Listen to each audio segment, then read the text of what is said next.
Y por eso mismo, esta noche vamos a hablar del gran pero. Y vamos a ir hasta el Antiguo Testamento esta vez, a una historia de un general muy poderoso, de un imperio, y el profeta de un país muy pequeño. Un general poderoso y un profeta muy pequeño. De hecho, el general ni siquiera creía en el Dios al que servía el profeta. Y si me permiten, vamos a hablar de Naamán, se llamaba este general, era sirio, y el profeta se llamaba Eliseo.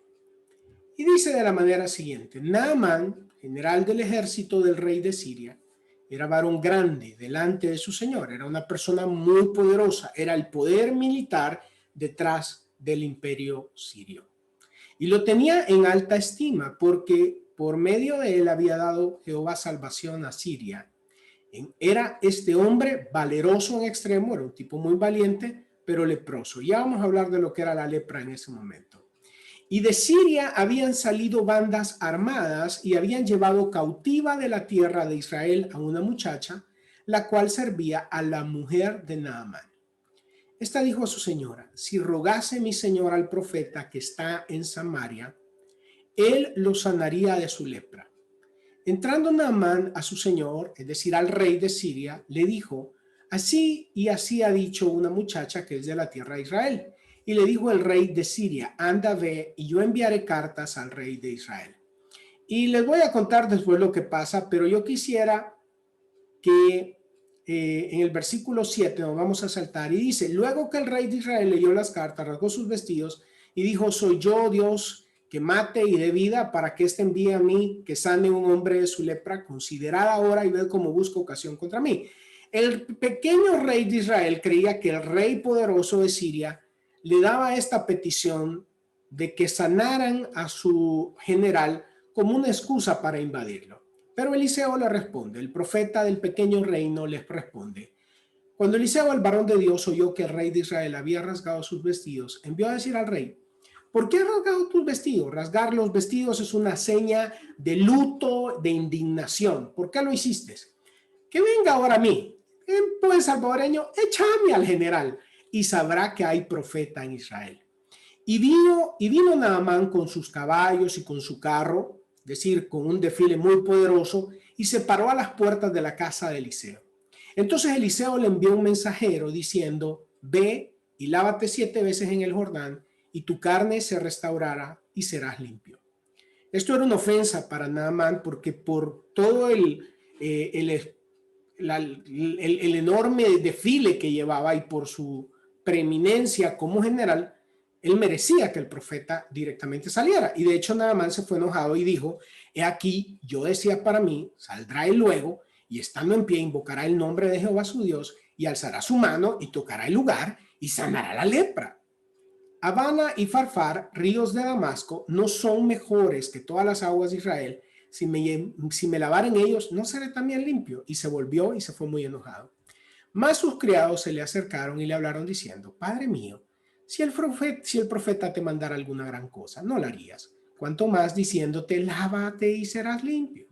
Él entonces descendió y se zambulló 7 veces en el Jordán, conforme la palabra del varón de Dios, y su carne se volvió como la carne de un niño y quedó limpio. Sumamente interesante el caso de Naamán, sumamente interesante. Hay varias cosas acá de las que quisiera hablarles. Les quisiera contar una historia. Una vez una persona tenía un trabajo que disfrutaba muchísimo. Lo disfrutaba intensamente, le parecía un trabajo maravilloso, porque era un trabajo que hacía para Dios en un ministerio y le encantaba lo que hacía. Pero un día una persona le llegó a decir un chambre. Y esa persona se enojó tanto con ese chambre que decidió renunciar a su trabajo de la peor manera. Y con la gente que le había dado oportunidad y mucho amor, llegó, les tiró las llaves, les tiró todas las cosas. Esas personas estaban absolutamente confundidas, no sabían por qué el actuar de esta persona con quien habían tenido una gran relación, pero se fue, porque sintió que su orgullo estaba herido por, de hecho, ni siquiera una verdad, sino una mentira, y esto le llenó de mucha indignación y mandó todo al traste. Ella nunca pudo superar eso. Fue el comienzo de muchas cosas malas en su vida. Y hasta el día de hoy ella me cuenta que se arrepiente de eso. ¿Por qué? Por el orgullo. Porque sintió que en ese momento era lo mejor el dar un paso de orgullo y de decir tener amor propio. A mí no me van a hacer eso. El orgullo la cegó, la soberbia la cegó. Y no pudo ni siquiera preguntar si aquello era cierto. A veces el orgullo es el gran pero.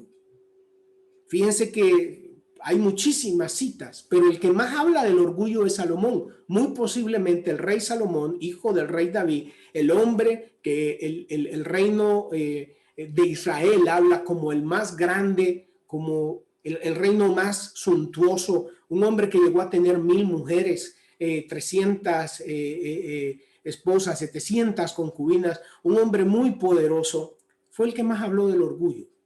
Y nos dijo cosas tremendas, como que con el orgullo viene la humillación y con la humildad la sabiduría. Que el altivo será humillado, pero el humilde será enaltecido. También nos dice que en el desfile pasa primero la soberbia, pero que detrás de la soberbia viene el fracaso, el dolor. Y que la humildad, cuando viene caminando, a la humildad la siguen las riquezas, la honra y la vida. El apóstol Pablo nos dice directamente en Romanos 12:6 que los cristianos no deben ser arrogantes. Y Jesús dijo, sed como yo soy, manso y humilde de corazón. El orgullo puede ser un gran pero. Por el orgullo usted puede perder una familia, por el orgullo usted puede perder un trabajo, pero sobre todo, y en lo que nos vamos a focalizar hoy, es que el orgullo puede ser el gran pero para que usted viva una vida abundante delante de Dios. Y una vida abundante en general.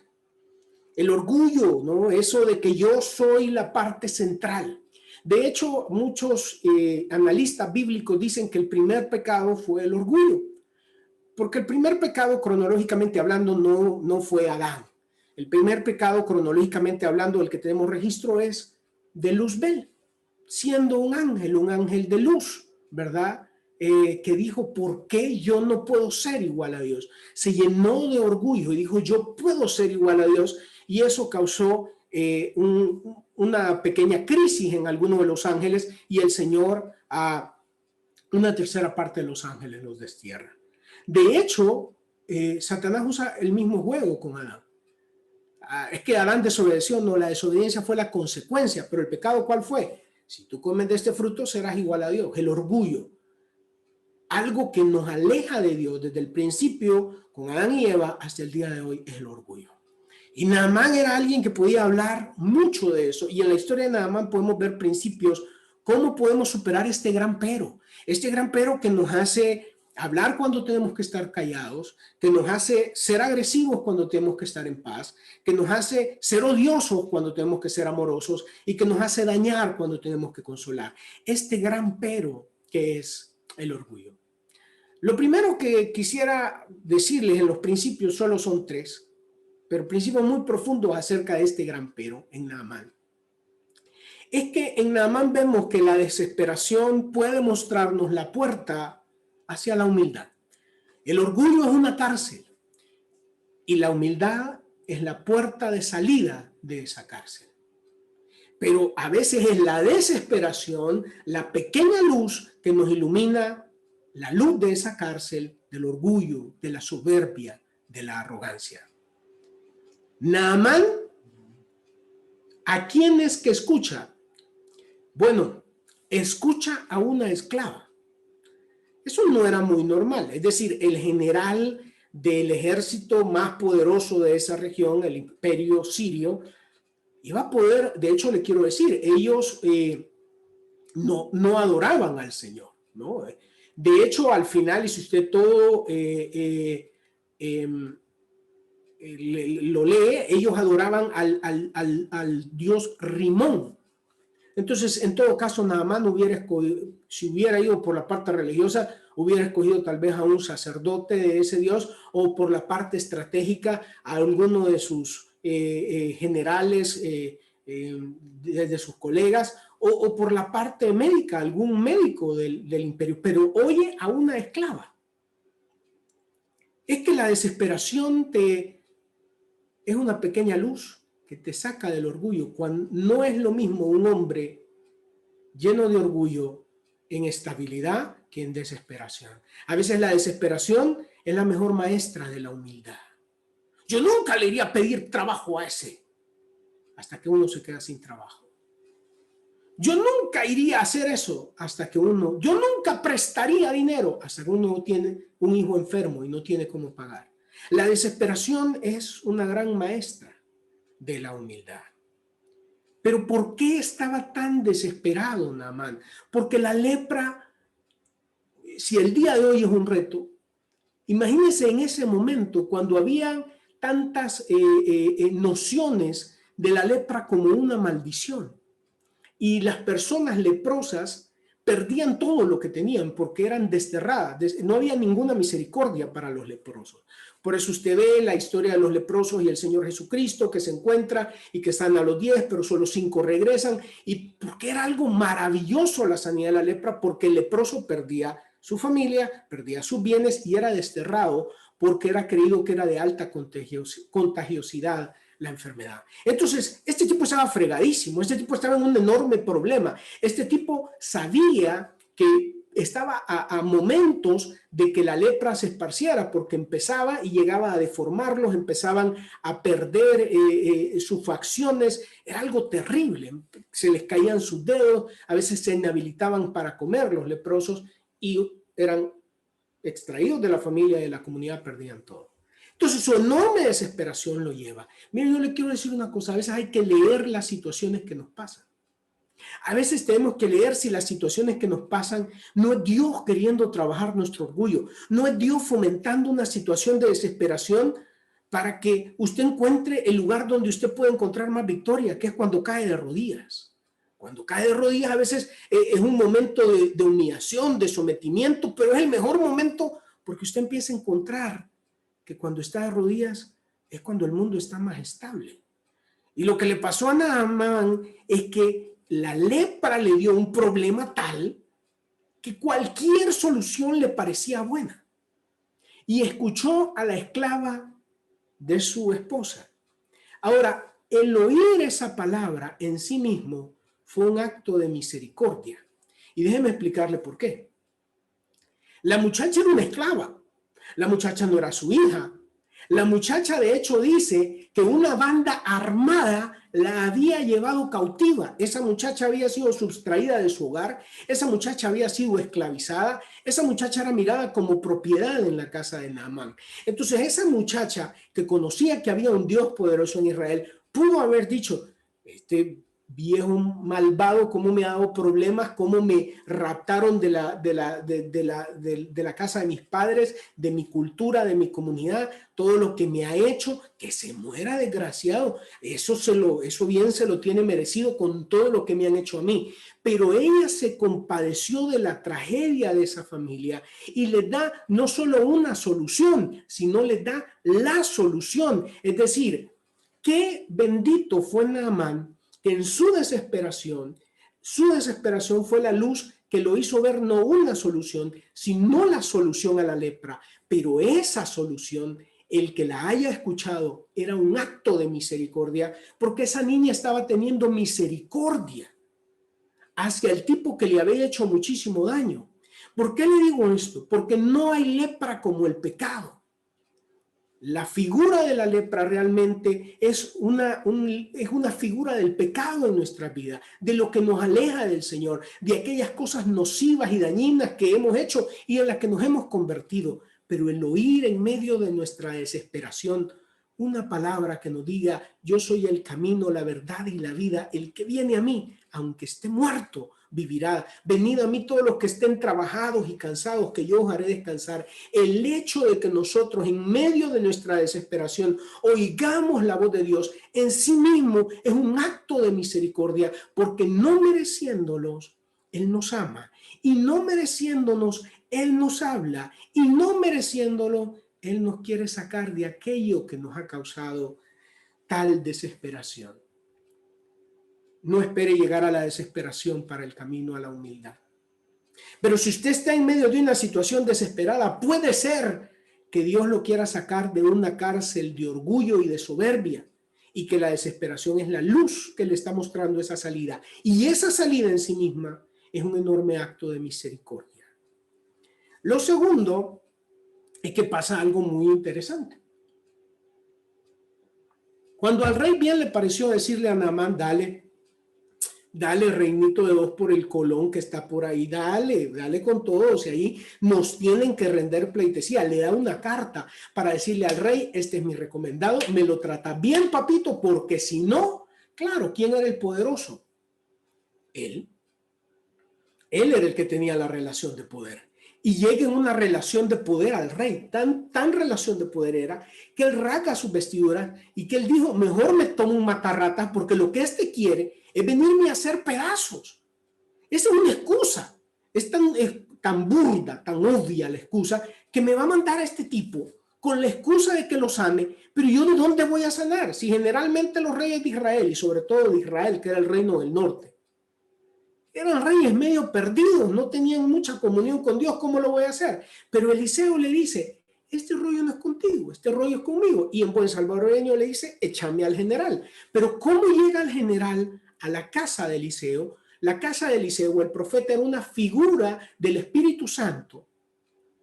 Y cuando llega con el representante de Dios para el pueblo, ¿cómo llega? Él llega con sus carruajes. Él llega con sus siervos, él llega con su esplendor. Si usted ve todo lo que llevaba 10 talentos de plata, 6,000 piezas de oro y 10 mudas de vestido, es decir, solo lo que llevaba en metales preciosos requería unos 3 carros. Él llega con toda su poder, su ostentosidad.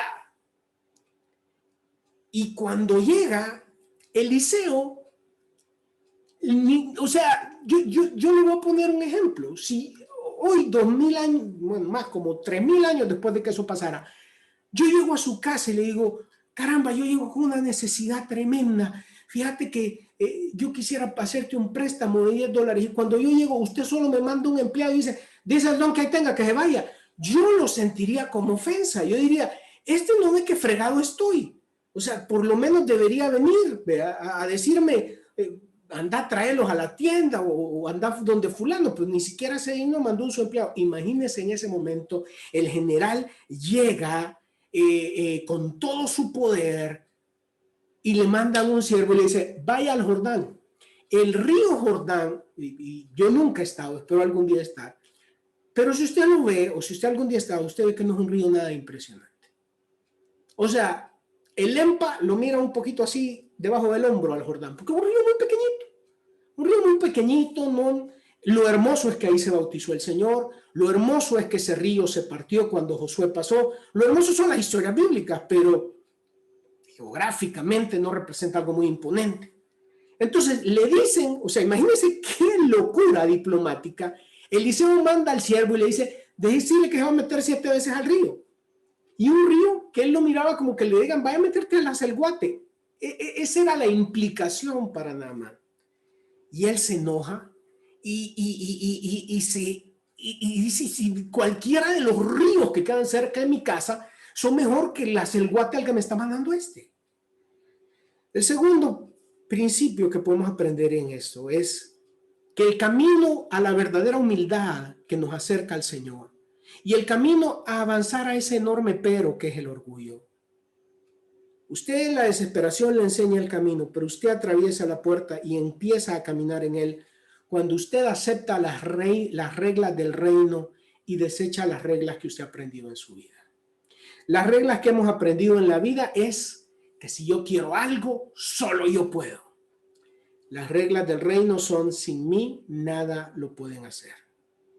Nada pueden hacer. Las reglas del rey de que aprendimos es, si alguien te maldice, maldícelo 2 veces.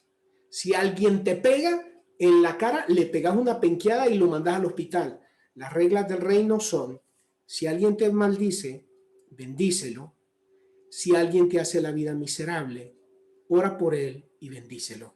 Si te dan en una, tú pones la otra mejilla. Y de hecho mucha gente dice que eso es un sinónimo de estupidez. ¿no? O sea, ¿cómo te van a dar en una mejilla y tú pones la otra, ¿no? Lo que dice la palabra es que si te dan en la mejilla derecha, para que me den en la mejilla derecha me tienen que dar así. Y así se le golpeaba a un niño o a un esclavo. Pones tú la izquierda, dice. Poner la izquierda habla de seguir el camino de mansedumbre de Jesús, pero para que me den en la izquierda me tienen que golpear así. Y así ya se le golpeaba a un igual. Nunca cuando estemos siendo humildes somos menos que nadie. Nunca cuando aceptemos y hacemos lo que dice el libro de Proverbios, pasar por alto la ofensa, estamos siendo menos que nadie. Estamos pareciéndonos a Jesucristo. Y de hecho eso nos pone en un nivel de dignidad en cualquier situación. Un cristiano es digno cuando es humilde. Pero el camino de la humildad comienza por aceptar las reglas del reino. Esperaba Naamán que le saliera y que Dios se manifestara conforme a su desesperación. Escuche esto, Dios no se va a manifestar en su vida conforme a su desesperación. Dios no se va a manifestar, se lo vuelvo a repetir, Dios no se va a manifestar en su vida conforme a su desesperación. A veces creemos que la desesperación va a apurar a Dios. Entre más desesperado estoy, entre más apremiante es mi situación, Dios se va a mover más. No, porque eso fue lo que perturbó a Naamán. Él llega, él da un viaje de cientos de kilómetros, llega hasta donde está el profeta, y al ver la desesperación, el profeta no se conmueve y manda un mensajero. Dios no se va a mover con respecto a su desesperación. Dios se va a mover en proporción a su obediencia. A Dios no lo mueve la desesperación, a Dios lo mueve la obediencia. ¿Por qué dice que a Jesús lo exaltó hasta lo sumo? Porque Jesús se hizo obediente hasta la muerte. Seguir una vida de obediencia y de sometimiento a Dios es lo que conmueve el corazón de Dios. Ahora, le sale esto y Naamán se indigna, porque él hasta dice qué es lo que él tenía coreografiado en su mente. Él hasta le dice a los siervos cómo en su mente creía que Dios debía actuar. Y le dice, yo decía para mí, es decir, esto es lo que yo venía pensando. Eliseo tiene que salir, se va a poner de pie, va a hacer una orada y va a invocar el nombre de Jehová su Dios de una manera muy espectacular. Va a alzar su mano, va a tocar el lugar donde tengo la lepra y va a sanar. ¿Qué quiere decir esto? Que no solo quería un milagro, sino que ya tenía coreografiado cómo el milagro iba a suceder. Esa es la panacea del orgullo. Sentirnos tanto que le podemos decir hasta a Dios, ¿cómo va a cambiar mi familia? Le vamos a decir a Dios, ¿cómo va a bendecir este aspecto de mi vida? Le decimos a Dios, ¿cómo va a arreglar este aspecto de mi plan de futuro? Yo le quiero decir una cosa. Él es el Rey de Reyes. Él es el que decide. Y cuando coreografiamos cómo Dios tiene que moverse, es que queremos traer las reglas humanas a un Rey divino. Entonces, cuando él dijo eso, dijo, yo me voy de aquí. Pero el camino era bien sencillo. Y lo que le dicen los siervos, y ahí hay una cosa muy especial, por segunda vez Naamán oye a los siervos, que le dicen, Padre mío. Es decir, le hablan cariñosamente y le dicen, no hombre, jefecito, si el profeta le mandara a usted a caminar de rodillas desde aquí a Siria y que cuando llegue a Siria usted se levanta y ya va a estar sano, usted lo haría. Y lo que le está diciendo es, lávate y serás limpio. No le está diciendo nada difícil. Mire, las cosas que el Señor nos dice son simples, no sencillas necesariamente. Si usted sabe que le debe pedir perdón a alguien, vaya y pídaselo. Si usted sabe que aunque la otra persona inició la discusión, usted con su vocación cristiana tiene que ir y buscar la paz, hágalo. Eso es simple. No le estoy diciendo que haga un problema trigonométrico, no, le estoy diciendo que dice la palabra. Si alguien ofendió, perdónenlo. Sencillo, es simple, no sencillo necesariamente. ¿Por qué? Porque eso implica morir. El Jordán, por más lindo que nos parezca, tiene una connotación de muerte, porque el Jordán bajaba hasta caer al mar muerto. Entonces es un río en descenso.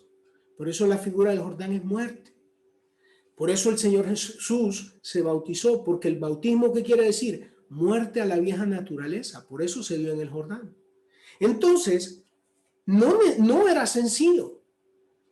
Naamán iba a cambiar su visión absoluta del mundo. De hecho, después le dice a Eliseo que él ya no va a adorar al Dios sirio, sino que sabe que Dios está en Israel. Es decir, su visión de vida cambia absolutamente. Su visión aún de su esclava cambia absolutamente. Toda su visión va a cambiar. Va a morir el viejo Naamán, general sirio, y va a nacer el Naamán cristiano, por decirlo así, el Naamán sencillo que cree en el Dios de aquellos pueblos miserables que él miraba debajo del hombro. El camino de la humildad comienza por aceptar las reglas del reino. Y las reglas del reino es, ¿me quiere seguir? Ok, tome su cruz, niéguese a sí mismo y sígame. Cuando usted sabe que tiene que ir y pedir perdón, usted está negándose a usted mismo. Cuando usted tiene que ser un llevador de paz con alguien que le da constantes problemas, pero que no puede dejarlo, ¿no? Trabaja con esa persona o convive con esa persona. Eso no es fácil. Usted se está negando a usted mismo. Cuando usted ama y ora y bendice al que lo está maldiciendo, usted se está negando a sí mismo. Entonces usted dirá, eso es para tontos, que lo hagan los tontos. Feliz Naamán vuelve a Siria leproso. Vuelve a Siria leproso y sigue teniendo el enorme pero entre Dios y tú. Pero Naamán fue inteligente y por segunda vez oyó a los siervos. La humildad de Naamán una vez más fue probada, fue forjada con sus siervos. Solo un comentario, la humildad no se prueba con los poderosos. Cualquiera es humilde en frente de un poderoso. La humildad se prueba con aquellos que son más débiles que yo, en cómo los trato. No como usted trata a su jefe, es como usted trata a su empleado. No como trata al que le puede quitar el trabajo, al que le puede ayudar en algo, no. Cómo trata a sus niños o a los niños de su casa. Ahí es donde nosotros ejercitamos la humildad. Y tercer punto, ¿qué hace Naamán? Va y se baña 7 veces. Yo me imagino la primera vez Naamán metiéndose ese riachuelo, diciendo, bueno, 7 veces. 7 veces. Y se metió por primera vez. Y se le queda viendo tal vez a los siervos. Y los siervos le decían, no, hombre, jefecito, dele otra. Otra. Perfecto. Otra vez me vuelvo a meter. Dele, jefecito. Pero conforme él iba bajando y muriendo, y cuando salió a la 7ª vez, que ese hombre leproso que tenía bien identificado, porque si a usted le sale un granito, usted lo tiene bien identificado. Si el grano es feo, se lo pasa viendo todo el día. ¿Se puede imaginar ese hombre que miraba la lepra todos los días y volver a ver y dice que la piel fuera como un niño?